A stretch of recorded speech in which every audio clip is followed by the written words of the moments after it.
there are questions where we have three charges interacting. Let's say, for instance, we have a charge here, Q1. Okay, let's call it charge. This is a positive charge. Okay, now interacts with another charge.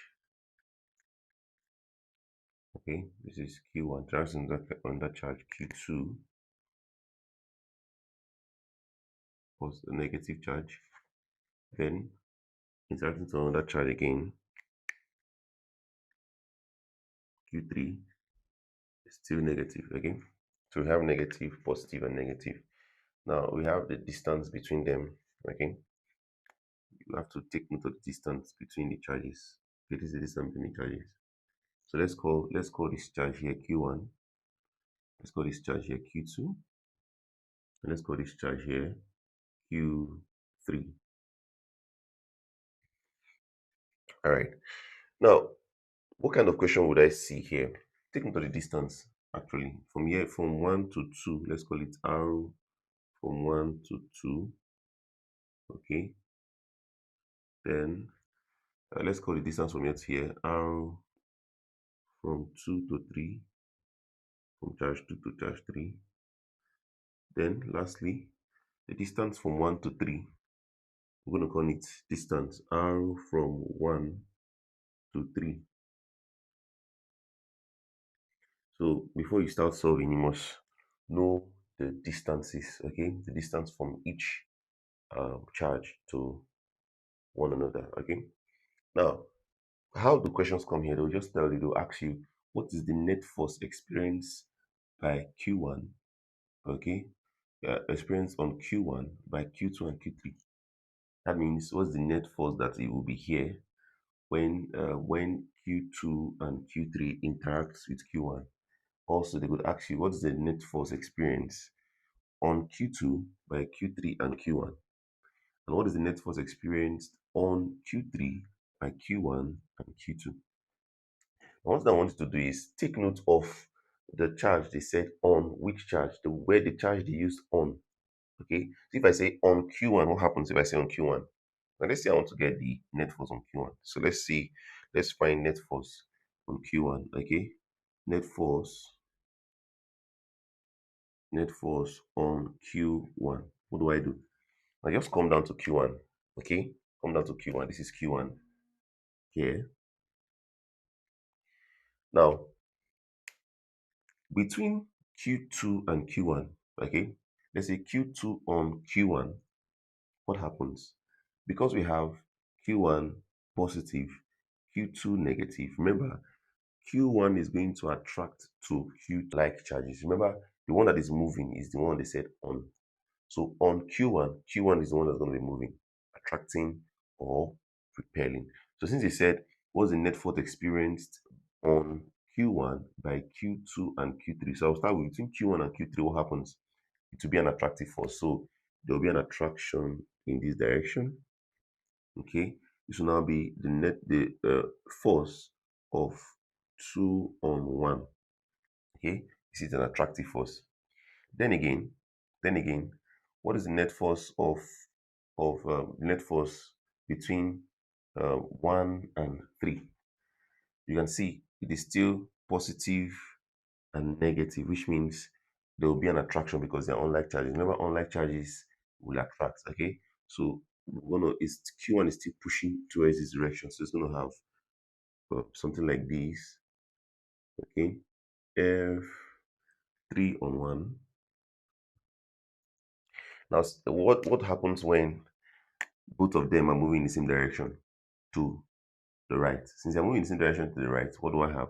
I'm going to have a net force to be equal to, okay, since both of them are going to the right, I'm going to sum both of them. Okay, remember that if we're going this way, okay, remember this way, this is positive x direction, this is negative x direction. When the arrow points to the right, you use positive. When the arrow points to the left, you use negative. Okay, so I'm going to sum these forces here, F2 on 1 plus F3 on 1. Okay, this is net force. Now, how about the net force? The net force on Q2. Okay, net force on Q2. So I'm going to go down to Q2. Okay, I'll go down to Q2 now. since it said on Q2, I'll come down to Q2. Okay. Now between and between 2 and 3, what happens? Negative, negative. So there will be a repulsive effect. So Q2 will repel from Q3. So it's moving in this direction. Okay. So this force is going to be F3 on 2. Okay. Again, how about between Q2 and Q1? Okay, Q2 and Q1, you can see that they are unlike charges, which means that Q2 will still attract in this direction. So we're having F1 on 2. F1 on 2 is moving to the left. Okay, it's moving to the left. So look at what happens and let's go. What becomes the net force on Q2? So I can actually obtain my net force on Q2. Okay, this is net force on Q1. So net force on Q2 can be obtained. You can see both of them are moving to the left. So we're going to be having it is equal to negative F3 on 2, negative F1 on 2. Okay, so that is for net force on Q2. So how about obtaining the net force on Q3? So come down to Q3 again. Come down to Q3 again. What happens between 3 and 2? Repulsion. So the force of 2 and 3 is repulsion, but you can see that it's moving to the right. However, how about between 1 and 3? What happens? This guy is going to attract because this is positive, this is negative. So there'll be an attraction. So this guy is going to be an attraction in this direction. So this is F1 on 3. Okay. So finally, what becomes the net force? Okay. The net force on Q3, the net force on Q3 now becomes, you see, this guy is F2 on 3 is moving to the right. So it becomes F2 on 3. Okay. Then since F1 on 3 is moving to the left, it's going to be negative. So it becomes minus F1 on 3. Okay. So this is it. This is how to follow your charge interaction pattern in obtaining the net force. Okay. Now don't forget you can now what is F2 on 1? What is F2 on 1? Okay, what is F2 on 1? I'll just do like 2 for you. F2 on 1 means K Q2 multiplied by Q1 divided by R from 2 to 1 squared. Okay, so you look for this. So if they ask what is F3 on 1, it becomes F3 on 1 is equal to KQ3 Q1 divided by the distance between 3 and 1 squared. Okay, is what we do. How about F3 on 2? If you ask for F3 on 2, it is equal to K Q3 Q2 over R from 3 to 2 squared. Okay, so this is what you do. This is what you do to obtain each of the forces before you add or subtract. All right. The question we have here tells us that we should. It says find the net force on the charge P. Now we have a straight line on the x-axis, and we have several charges here. There's a charge at A, there's a charge at B, and there's a charge at point P. Okay. Now they said find the net force on the charge P. Okay. So what do we do? When they say find net force on charge P, it means that we have to work with charge P. So I'm going to go down to charge P. Now between the charge P and charge B, there will be an attractive force because what we have here, we are looking for the net force on P by B and A. So between P and B, there will be an attraction. P is going to attract to it. Remember, the one that moves is the one they said on. The it says find the net force on. Take note of this word on. Where they said on, what charge are they working on? That charge is one that will move. Okay, so on charge P, P will attract because positive, negative attraction. So P is going to attract. Okay, which means that uh, let's call the force. The force is force of B on P. Okay. However, between P and A, this is positive, positive, there'll be a repulsion. So positive, positive will go like this, there'll be a repulsion here. So what we'll have here becomes F of A on P. Okay. Now once we have this idea, how do we find the net force? Okay, what becomes the net force? The net force is going to be, okay, the net force is going to be, remember that F of A on P is moving to the right, positive x-axis, so it comes first. So we have F of A on P, then F of B on P is moving to the left, okay? That is the negative x-axis, so it becomes negative F of B on P, okay? So this becomes what we'll now look for. We'll look for F of A on P and look for F of B on P. That will be all, okay? Now let's look for F of A on P, F of A on P. So what do we have? K.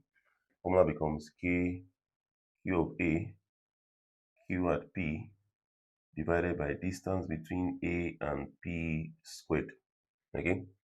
So put your value here. Our K is Coulombic constant. That's 9 times 10 raised to power 9.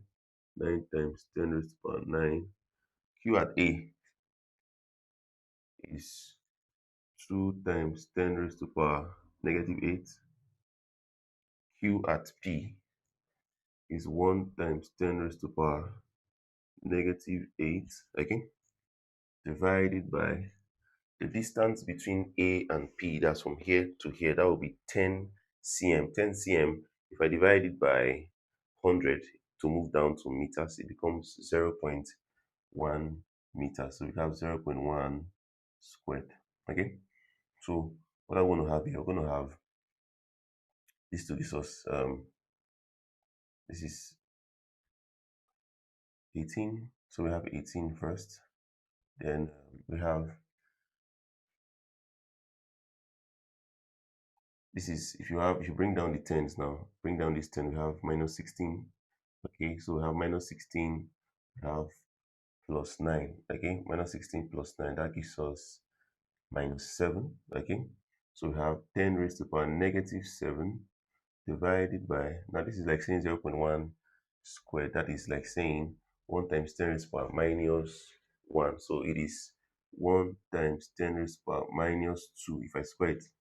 Okay, so finally, what do we have here? We have 18 multiplied by, this goes up, minus 7 plus 2 gives us minus 5. So it becomes 10 raised to the power negative 5 newtons. Okay, so we have, that is for F between A and P. All right, so we have to look for F between B and P. So we use F between B and P. Okay, between B and P, so we'll have between B and P. So between these two guys, the distance is 4. Okay, we still use K, Q at B, Q at P divided by distance between B and P then squared. So we could repeat our values again. We have K is 9 times 10 raised to 9. Okay, multiplied by Q at B is 5 times 10 raised to power negative 8. Okay, Q at P is still 1 times 10 raised to power negative 8 divided by R between B and P. So this is 4 cm. If I divide by 100, I'm going to get 0.04. So we have 0.04 squared. Okay. Now we could just use our calculator here on top, come down again, times 10 raised to power negative 8 again, come down, then 0.04 squared. This gives us 2.8125 times 10 raised to power negative 3 newtons. Okay. All right. So at this point, what becomes our net force? Our net force therefore becomes AFAP. Okay, comes first. So we have 18 times 10 to the power of negative 5 subtract FBP. Okay, 2.8125 times 10 raised to power negative 3. So what I'm going to have here, What are we having here? We're going to be having negative 2.6325 times 10 raised to the power negative 3 newtons. What the negative sign tells us here is that it is actually to the left. So the force here is 2.6325 times 10 raised to the negative 3 to the left, which means it is pushing towards a charge. Okay. Now, when it's pushing towards the charge here, we can say that this force is attractive. Okay. You can see that the force here is attractive. Okay, because it is if it was pushing away from the system, not towards the charge. Anytime the resultant tells us that it is moving away, okay, from the system, it is a repulsive force. But if it's moving towards the system, towards any charge, it is an attractive force. Okay, so that's the answer. Now, the next question here tells us that we should look for is it at what point on the line AB could there be no force on charge P? So what they're asking us here is where would I place charge P in this system or outside the system such that the resultant force is zero? That's what it means. So now first key here is for us to have a net force of zero, I have to place this P in such a way that it's going to be facing different directions. It has to be like that because if it is facing the same direction to the left, to the right, it will not cancel out. If it's facing this direction to the left, it's still not going to cancel out. The only time where there is a possibility of a zero net force is when we have them moving in opposite directions. So where will I place charge P in this system so that I'm going to have this guy and this guy moving in opposite direction? Aside this point, this is where they ask this question now. So remember we have a point A, charge at A, we have charge at B. Okay, between A and B is 6 centimeters. Okay. So what we'll do here, we're going to place P here. So at a distance, we'll place P at X from A. So place P at X from A. Okay. So let's see if it's going to give us two opposite forces. So at P, between P and A, we have okay, A is positive. Remember, A is positive and B is negative. Remember, so between P and A there will be a repulsion. So between P and A, it's a repulsion. So we have F of A on P is going to the left. Then between P and B, there will be an attraction because we have positive and we have negative here. So there will be an attraction. So P is moving in this direction. Okay, so this is F of B on P. Okay. Now, if the net force, if they are moving in opposite direction, means there's a possibility of also having net force of zero here. Okay. Remember we said that they cannot go in the same direction. If they go in the same direction, there's no possibility of the two forces annulling themselves. Okay. Now, so if these two forces annuls themselves, it means they are equal. Okay. If the two forces annuls themselves, if the resultant between these two forces is zero, it means they are equal. So we can say that F of AP is equal to F of what now? BP. Let's go from here. So what is F of AP? Is K QA QP over R from A to P squared. Then is equal to K QB QP over R from B to P squared. Now K can cancel out K here. Alright. QP can cancel out QP here. Now what is QA? QA is the charge at A is 2 times 10 raised to the power negative 8 divided by distance from A to P. Distance from A to P is X. So over X squared is equal to QB is 5 times 10 to the power of negative 8 over distance from B to P. From B to P will be X plus 6. So we have 6 plus X. Okay. Now at this point, these two can cancel out. We can cross multiply here. We have 2 into 6 plus x squared is equal to 5 times x squared. At this point, you can expand. You expand, you'll be having 2 into 6 squared is 36 plus 12x plus x squared. Okay, you could do the expansion separate. When you expand this, you're going to have this guy. If you are good with binomial expansions, you can do it easily. What is equal to 5x squared? So you can open bracket here.